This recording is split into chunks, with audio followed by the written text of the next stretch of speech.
Buenas, ¿qué tal? Espero que estéis yendo bien. Hoy os traigo al canal las lecturas que hice durante julio y agosto, porque el último update que os hice de lecturas fue para el junio LGBT. He ido leyendo algo estos meses, obviamente, así que os voy a hablar de lo que he ido leyendo durante julio y agosto, y más adelante haré el wrap up de septiembre.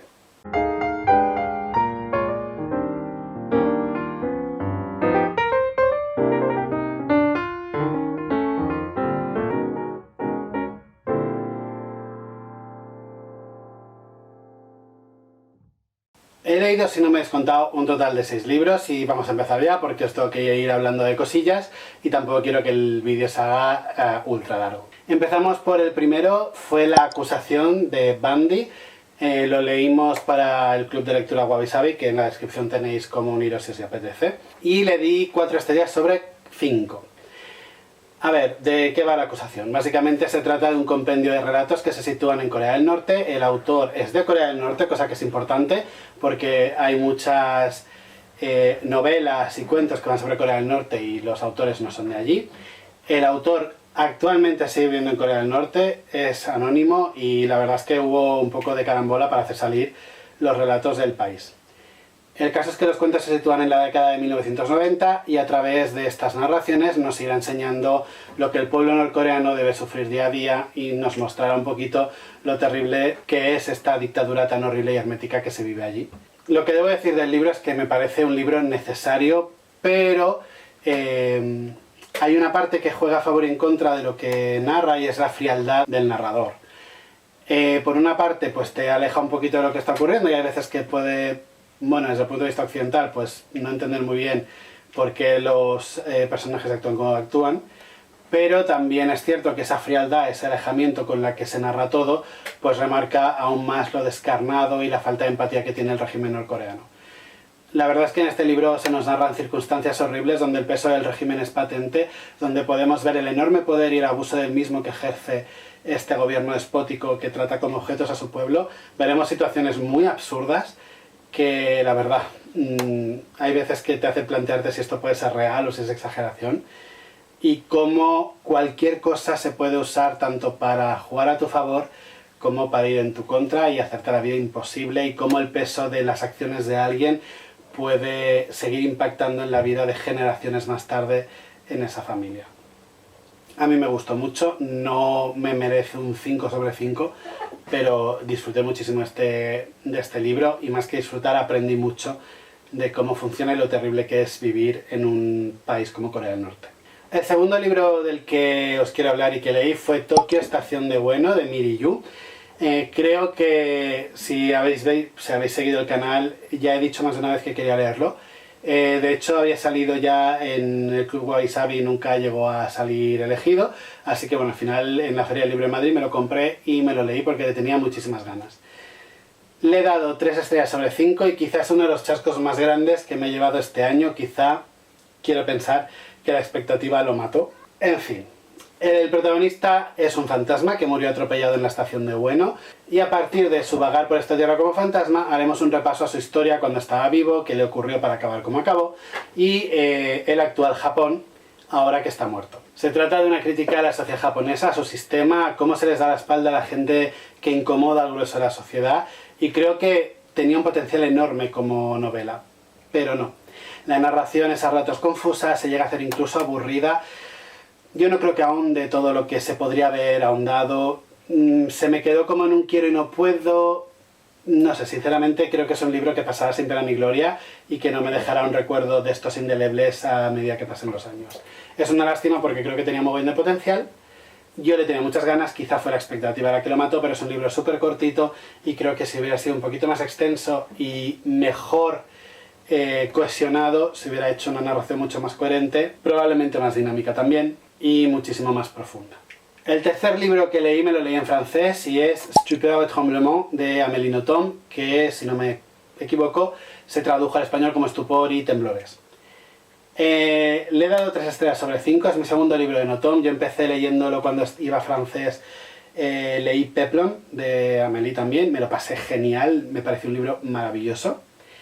En este libro también me lo he pasado bien, no le he dado 5 estrellas porque me pareció por una parte corto, Por otra, a ratos me dan ganas de coger a esa Amélie de entonces y darle un par de hostias para ver si reaccionaba, porque había momentos que yo no entiendo este rollo que llevó y que le hizo soportar todo lo que cuenta, pero bueno. Este libro nos lleva a la Amélie de 20 y pico años, que consigue trabajo en una empresa en Japón. Ella nació en Japón, pero luego se fue a Bélgica, así que bueno, su nacimiento en Japón es meramente anecdótico. Pero bueno, al final luego se fue para Japón, tuvo un trabajo en Japón y nos habla de pues, cómo evolucionó ese trabajo japonés. La verdad es que es una gran crítica, muy buena crítica a la sociedad japonesa. Se ve las jerarquías absurdas que se generan, que impiden incluso señalar a un posible error a tu superior. Tienes que decir que siempre está bien lo que hace. No se puede saber que has ayudado a un superior porque el mérito lo tiene que tener tu superior.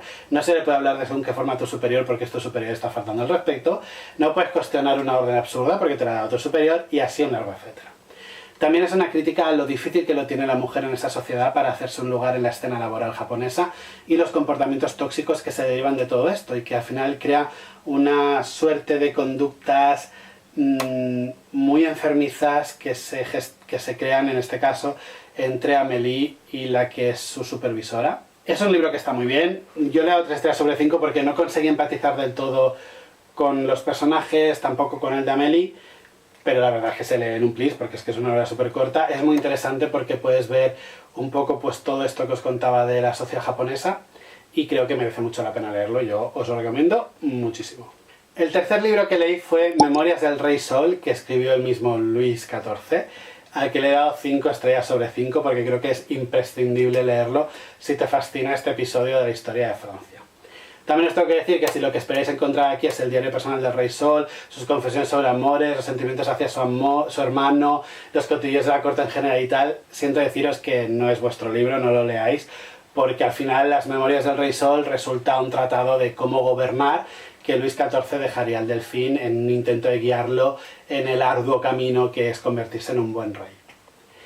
A través de estas memorias lo que veremos de primera mano es cómo encaró Luis XIV cada uno de los momentos clave de su reinado, por qué tomó las decisiones que tomó, las implicaciones políticas que tenían cada una de las opciones que se le presentaban y que normalmente en los libros de historia pues al igual no ves. Y además, como epílogo del libro podremos ver la lista de consejos que le dio a Felipe V tras ganar la Guerra de Sucesión Española para ganarse el favor de la corte. Este libro nos muestra otra cara de Luis, más allá de los datos de la historia, los juicios que hacen los historiadores, porque al final es cierto, la historia debería ser objetiva y los historiadores deberían serlo, pero no es así. Al final cada historiador tiene un sesgo y que sin querer, con mayor o menor intención, pues al final aplicas tu sesgo en lo que estás contando. También comprenderemos el concepto que tenía sobre el oficio de ser rey, qué responsabilidades creía suyas, por qué creyó que el absolutismo era el mejor de los sistemas de reinado y qué movimientos hizo para llevar a su Francia a la gloria, expandir su influencia por toda Europa y granjearse la fama que tuvo y que le sobrevivió y que actualmente incluso hoy en día tiene.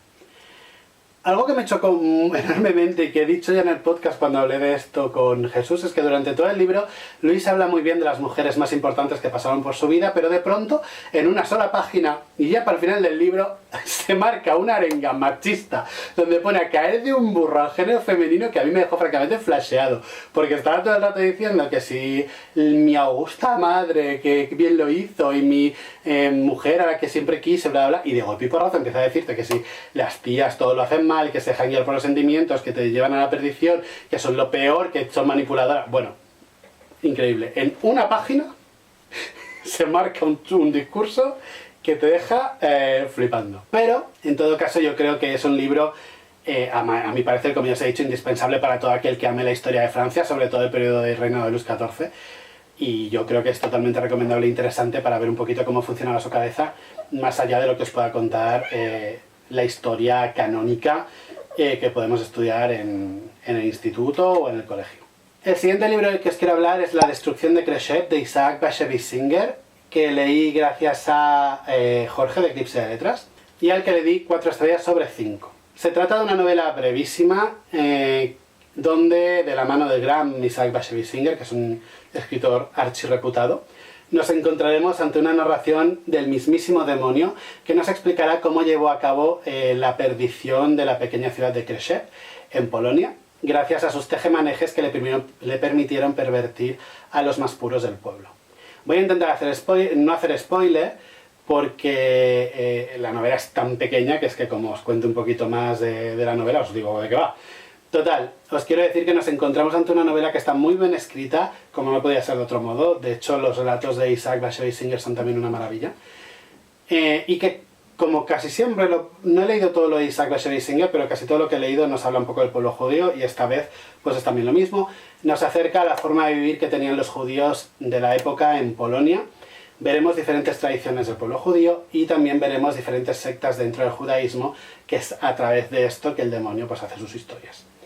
Isaac consigue mantener la tensión y que sigamos teniendo ganas de leer pese a la estela de inevitable perdición, pesimismo y esta sensación de arrepentimiento inútil que sobrevuela todo el texto.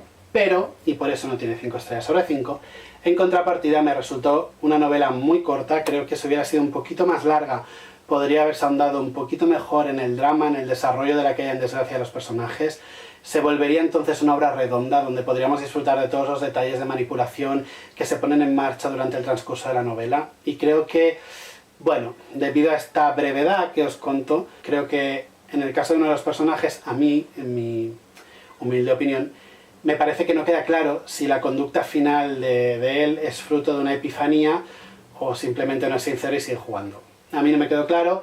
Si hubiera sido un poquito más larga, pues creo que hubiera podido explayarse más en toda esta transformación y ver si realmente pues, el personaje es sincero o no. En todo caso, yo os recomiendo esta novela porque es muy corta, es una forma muy buena de acercarse a Isaac Bashevis Singer y conocer un poco cómo narra y de qué suele narrar, y yo estoy seguro que la disfrutaréis.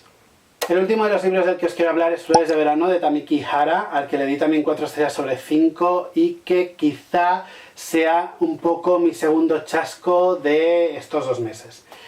Y es que yo esperaba ver algo parecido a la narración típica japonesa, y yo os he hablado mucho de Yukio Mishima porque es como uno de los epítomes de la narración japonesa, pero un poco ese estilo, ¿no? O Kenzaburo Oe, o quizá el Kawabata. Yo esperaba ver ese tipo de narración y no lo vi. Flores de verano son 3 relatos que nos cuentan lo que pasó antes, lo que pasó durante y lo que pasó después de los bombardeos de Hiroshima. La verdad es que es desgarrador, pues es muy cruel, es muy crudo además.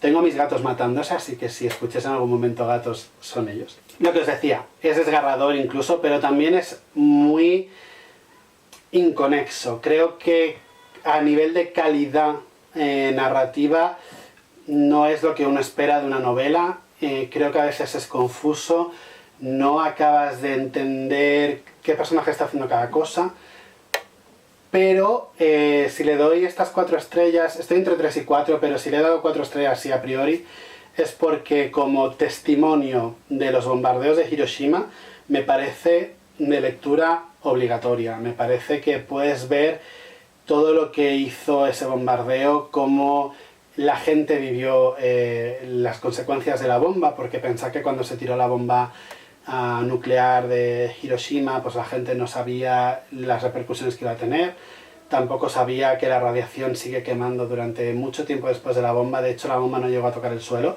explotó bastante alto y aún así lo destruyó todo.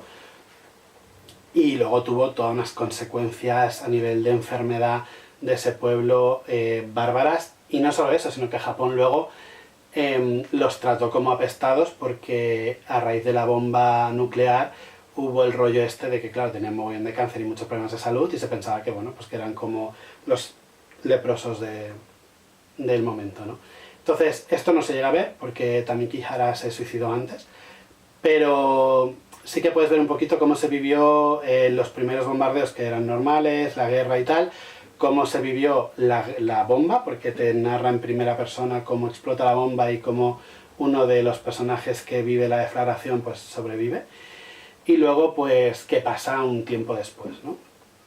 Creo que es muy interesante, yo recomiendo muchísimo su lectura, pero os diría que fuerais pues eso, como para leer un testimonio de lo que ocurrió, cómo se vivió, pero no para ver la gran novela, porque creo que a nivel de calidad literaria le viene faltando, le falta coherencia, le falta un poco de hilo conductor. Creo que es como que el autor pues vomitó todo lo que había vivido y lo que había sentido y le falta un poco de de estructura, de buscar las palabras para darle cierta calidad literaria. Creo que le falta un algo, pero de todas formas yo os lo recomiendo vivamente porque al final, si vas sabiendo que es esto, pues un muy buen testimonio de los bombardeos de Hiroshima, ya vas con cero expectativas en cuanto a encontrarte la obra maestra de la literatura japonesa. Así que os lo recomiendo muchísimo, espero que lo disfrutéis y si ya lo habéis leído me gustaría saber qué opináis, a ver si estáis de acuerdo conmigo o no, porque en el Club Wabi Sabi, que lo leímos allí, había un poco de consenso en el sentido de que es más bien un muy buen testimonio que una muy buena novela, pero bueno, también teníamos puntos un poco diferentes y fue la verdad súper enriquecedor porque cada uno aportó lo que sabía de ese momento de la historia japonesa y fue súper guay poderlo discutir y debatir con la gente que leyó la novela. Así que os vuelvo a decir que si os interesa uniros al Club Wabi Sabi que tenemos Jesús y yo de literatura asiática, consultad la cajita de descripción que está el link a Telegram, porque lo hacemos desde Telegram, y apuntaos que estamos votando a ver qué vamos a leer. Todo apunta que agujero, pero bueno, vamos a ver. Pues hasta aquí el vídeo de hoy, espero que os haya gustado. Si es así, como siempre, dadle pulgar arriba y compartirlo con más gente para ver si cada vez somos más en la comunidad. Y si eres nuevo por aquí y te ha gustado el vídeo, te invito a que vayas a ver otros de mis vídeos.